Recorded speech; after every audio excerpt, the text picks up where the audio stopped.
Hi guys, so karon nga video guys. Tudloan ta mo guys unsaon pag bulkit sa tubeless. Una.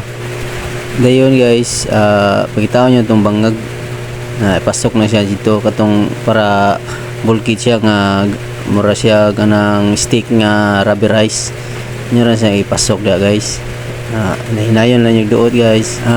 Dayon guys. Imo na siyang humana na mo pasok guys.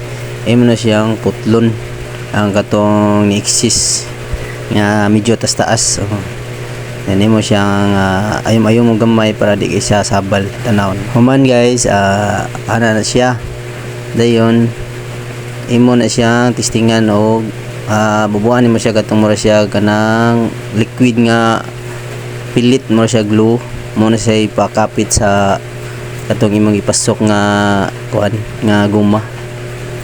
Imo na siya bubuan gamay din human. Dayon guys, imo na siyang ato na siyang panginan na nato atong testingan no wa bay hungaw.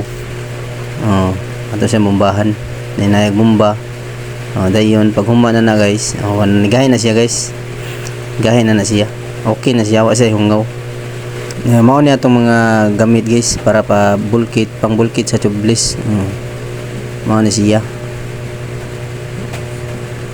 pang bulkit sa tubeless. Unsaon pag bulkit, dali ra kay guys, dali ra kayo, simple ra kayo. Kaysa magpa bulkit ka sa gawas mahal, pangayuan pagkag mahal. Salamat guys sa pagtan-aw, amping mo tanan, salamat.